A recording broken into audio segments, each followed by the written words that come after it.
Hello Knox army. तो कैसे हो? उम्मीद है सब बढ़िया होंगे। मुझे पता है वीडियो काफी लेट हो गई है, इसलिए अब से मैं कोशिश करूंगा कि वीडियो जल्द से जल्द लाऊं तुम सबके लिए। इसीलिए इस वीडियो को पूरा देखना, एक भी पल स्किप मत करना, और अगर हो सके तो वीडियो को लाइक भी कर देना, क्योंकि तुम्हारा एक छोटा सा सपोर्ट मेरे लिए बहुत कुछ मायने रखता है। तो बिना किसी टाइम वेस्ट किए अब सीधा बढ़ते हैं वीडियो की तरफ।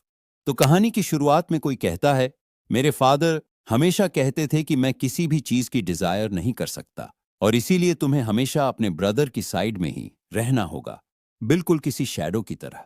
और हम देखते हैं कि उस पर्सन को कई सारे सोल्जर्स ने घेर रखा होता है।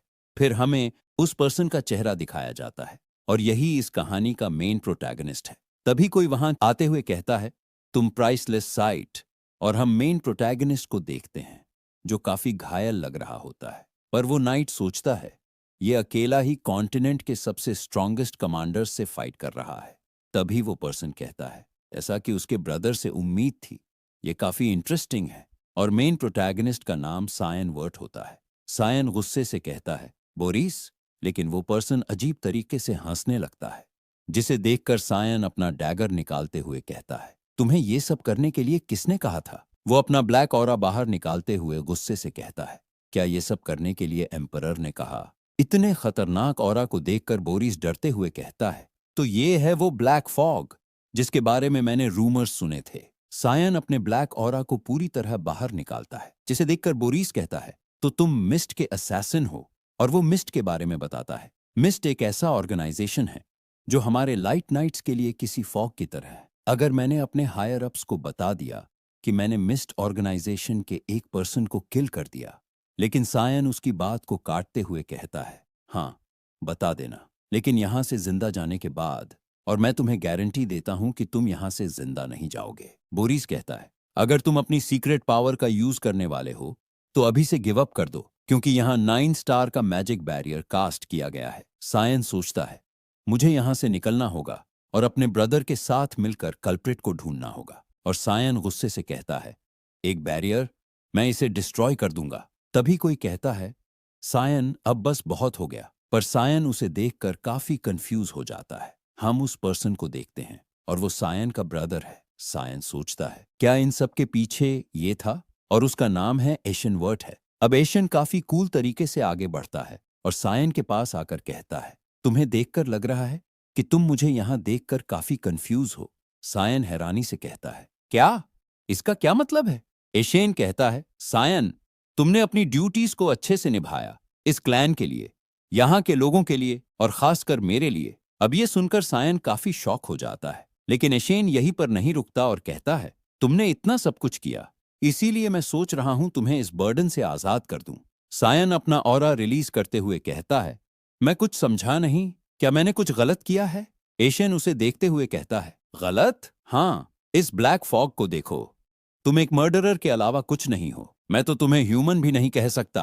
ये सुनकर सायन गुस्से से अपना ऑरा और ज्यादा रिलीज करता है। एशेन चिल्लाकर कहता है, तुमने हमें काफी समय तक मूर्ख बनाया है, क्या तुम सच में अपने गुनाहों को नहीं मानते? सायन कहता है, क्या गुनाह? ये तुम कैसी बकवास कर रहे हो? तुम शायद ये भूल गए हो, लेकिन एम्पायर के सक्सेशन फाइट में, डीमन किंग की आर्मी रेड में, और यहां तक कि कॉन्टिनेंट की वॉर में मैंने तुम्हारी इतनी मदद की क्योंकि मैंने अपनी लाइफ तुम्हें सर्व की थी। और ये बोलते ही वो गुस्से में अपना हाथ जमीन पर मारता है। वो अपना ऑरा निकालते हुए कहता है, लेकिन तुम मुझे मारने की सोच रहे हो। मैंने 20 सालों तक एक डॉग की तरह तुम्हारे अंडर काम किया है। उसकी बॉडी से बहुत सारा ब्लड बह रहा होता है, पर वो कहता है, अब चाहे मेरी पूरी बॉडी डिस्ट्रॉय क्यों ना हो जाए, इससे कोई फर्क नहीं पड़ता, लेकिन मैं तुमसे सब कुछ छीन लूंगा, वो भी इसी वक्त। इसका मतलब मैं तुम्हें डिस्ट्रॉय कर दूंगा। इतना कहकर वो अपनी पूरी पावर को बाहर निकालता है। इतनी सारी पावर्स को देखकर एक कमांडर घबराकर कहता है, क्या इतना सारा माना? ये तो इम्पॉसिबल है, ये ह्यूमन नहीं हो सकता। सायन कहता है, तुम सब मूर्ख हो। एक हीरो अपने छोटे भाई को मारना चाहता है क्योंकि वह उससे डर गया। तुम्हें खुद पर शर्म आनी चाहिए। ये सुनकर एशेन काफी गुस्से में आ जाता है। अब सायन अपनी खतरनाक फॉर्म में एशेन पर बहुत स्पीड से अटैक करने लगता है, जिसे एशेन बड़ी आराम से ब्लॉक कर रहा होता है। सायन अटैक करते हुए सोचता है, बस एक मौका काफी होगा इसे हराने के लिए। और वो अपनी पावर्स को बढ़ाकर एशेन की तरफ अटैक करते हुए सोचता है, अगर मैं उसके वीक पॉइंट पर अटैक कर दूं तो वो रीजेनरेट नहीं हो सकेगा। वो उस पर बहुत खतरनाक अटैक करता है, लेकिन तभी एक बैरियर उस अटैक को ब्लॉक कर देता है। ये देखकर सायन शॉक में कहता है, डैम इट! तो ये इस बोरिस का काम है। पर वो कुछ रिएक्ट कर पाता उससे पहले ही एशेन की होली स्वॉर्ड उसके सीने को चीर देती है। एशेन कहता है, तुम मेरे छोटे भाई हो, इसीलिए मैं तुम्हें पेनलेस डेथ देने वाला था, लेकिन तुमने अपना असली रंग दिखा ही दिया। मैं पहले से जानता था कि तुम एक डीमन हो, इसीलिए मैंने तुम पर कभी ट्रस्ट नहीं किया। ये सुनकर सायन काफी हैरान हो जाता है। एशेन उसे लात मारकर नीचे गिरा देता है और वहां से जाने लगता है। सायन की बॉडी से बहुत सारा ब्लड निकल रहा होता है, पर सायन कहता है, डैम इट! क्या ये मेरा अंत है? ये बेकार लाइफ। हम एशेन को देखते हैं जिसे पीछे कुछ महसूस होता है, और जैसे ही वो पीछे देखता है उसे अपनी मौत सामने दिखाई देती है। सायन अपनी बची हुई ताकत से एशेन के गले पर अटैक करता है, लेकिन जैसे ही वो अटैक लगने वाला होता है, एशेन अपनी होली सोर्ड से एक स्लैश में सायन की गर्दन उड़ा देता है। हमें ब्लैक स्क्रीन दिखाई जाती है, लेकिन तभी कोई कहता है, यंग मास्टर सायन! और सायन घबरा कर उठ जाता है। तभी एक मेड कहती है, आप कितनी देर तक सोने वाले हो यंग मास्टर? आपको जल्दी से तैयार हो जाना चाहिए। सायन कहता है, एमिली, तुम यहां कैसे हो? ये सुनकर एमिली थोड़ी हैरान हो जाती है, लेकिन तभी सायन कुछ नोटिस करता है और एमिली की तरफ देखकर सोचता है, पूरे 20 साल हो गए जब मैंने इसे देखा था। एमिली थोड़ा पीछे होकर धीरे से कहती है, ये तुम क्या बोल रहे हो? क्या तुम अभी भी ड्रीम देख रहे हो? सायन उसकी बात को इग्नोर करता है और सोचता है, ये जगह मुझे याद है। इस रूम को मैं यूज करता था। इसका फर्नीचर भी अभी वैसा ही है। तभी वो चौंकते हुए कहता है, रुको जरा, इसका मतलब मैं दोबारा चाइल्ड बन गया? ये कैसे हो सकता है? एमिली कहती है, यंग मास्टर सायन, क्या तुम ट्रेनिंग से बचना चाहते हो? ये सब करके तो भूल जाओ। जल्दी से उठो और तैयार हो जाओ। सायन हैरानी से कहता है, क्या ट्रेनिंग? लेकिन कौन सी ट्रेनिंग? अब सीन शिफ्ट होता है और हम वर्ड क्लैन की डची को देखते हैं। सायन उसे देखकर सोचता है, इसका मतलब ये सच है कि मैं पास्ट में वापस आ गया हूं, लेकिन ये वैसा नहीं कि मरने के बाद सारी यादें सामने आ रही हों।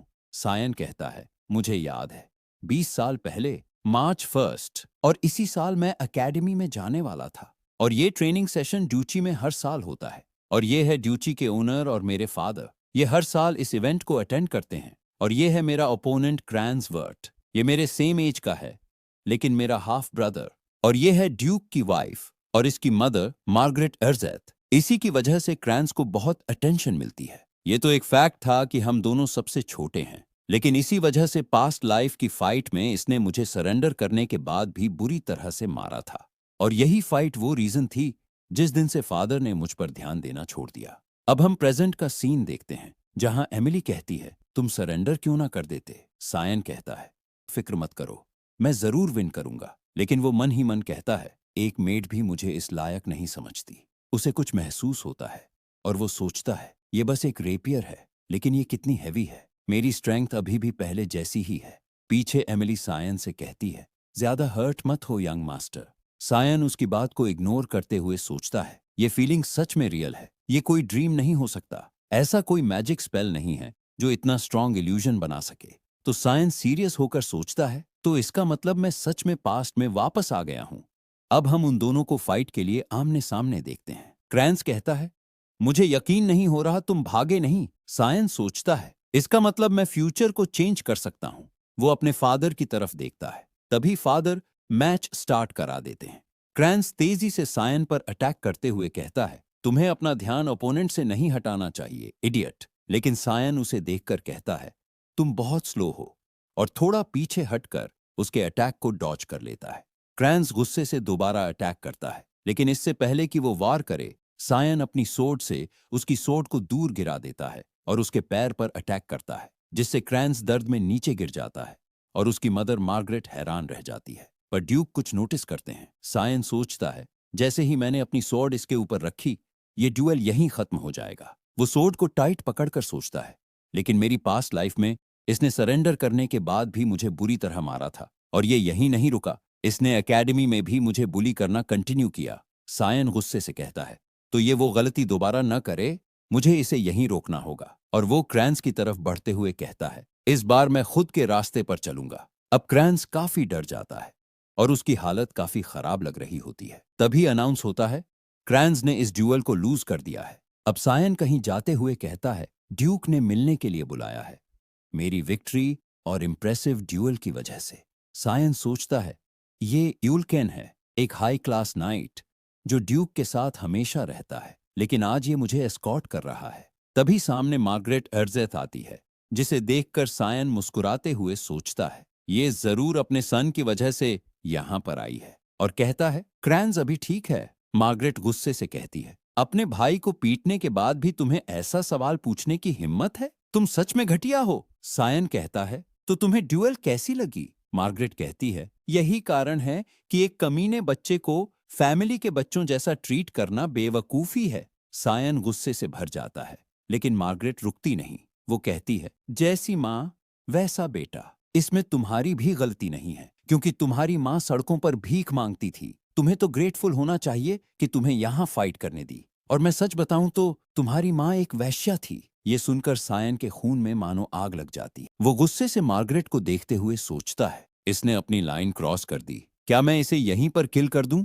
और इसी के साथ वीडियो खत्म होती है। अगर वीडियो पसंद आई तो इसे एक लाइक कर देना, और इस वीडियो का नेक्स्ट पार्ट भी बहुत जल्द आने वाला है। तब तक तुम चैनल को सब्सक्राइब कर लो ताकि नेक्स्ट वीडियो मिस ना हो।